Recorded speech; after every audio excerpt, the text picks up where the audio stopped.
রমজানের প্রথম দিন থেকেই নওগাঁর বাজারগুলোতে নিত্য প্রয়োজনীয় পণ্যের দাম ছিল ঊর্ধ্বমুখী। বিশেষ করে মুরগি ও গরুর মাংসের বাজার অস্থিতিশীল হয়ে উঠেছে। প্রতি কেজি গরুর মাংস ৭০০ থেকে ৭৫০ টাকা, ব্রয়লার মুরগি ১৪০ টাকা থেকে ২২০ টাকা কেজি। এছাড়া দেশি মুরগির দামও বেড়ে ৫০০ টাকা কেজি দরে বিক্রি হচ্ছে।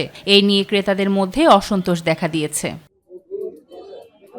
এছাড়া দাম বেড়েছে বেশ কয়েকটি সবজিরও। আদা রসুন সহ মশলা জাতীয় পণ্যের দামও বৃদ্ধি পেয়েছে। ইফতারের অন্যতম উপকরণ খেজুরও বিক্রি হচ্ছে বাড়তি দামে।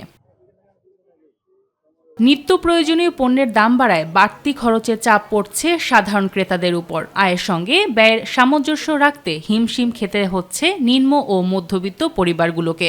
রমজানের মধ্যে এত বাড়াটা এটা অস্বাভাবিক। সামান্য কিছু বাড়তে পারে ২-১ টাকা, সেটা ঠিক আছে, কিন্তু একবারে ৩ গুণ বেড়ে গেছে।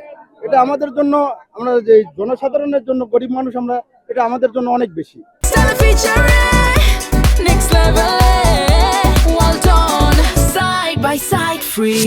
এদিকে ভিন্ন কথা বলছেন বিক্রেতারা। তারা বলছেন বাজারের চাহিদা অনুযায়ী সরবরাহ কম থাকা আর কোনো কোনো ক্রেতা চাহিদার বেশি পণ্য কেনায় চাপ তৈরি হয়েছে।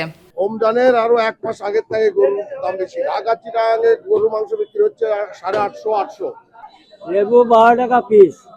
দাম বেশির কারণ গাছে নাই, ফলন কম। আমরা বেচছি 10 থেকে 11 টাকা, আবার 6 টাকা আছে, 7 টাকা পিসের আছে, সব দামে আছে। তোমার 140 টাকার মাল এখন 220 টাকা প্যাকেট। রোজা আছে, রোজার জন্যই আসলে বাজারটা বেশি। বাজার তদারকি জোরদার করার কথা জানিয়েছেন জেলা ভোক্তা অধিকারের উপপরিচালক। আমরা আমাদের মহাপরিচালক মহোদয়ের নির্দেশনা মোতাবেক প্রতিদিনই কাজ করে যাচ্ছি।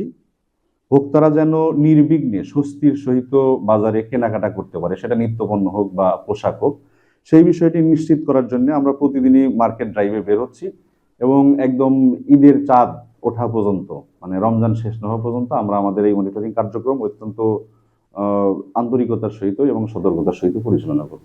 সাদিয়া হক মৌ, মাই টিভি নিউজ ডেস্ক।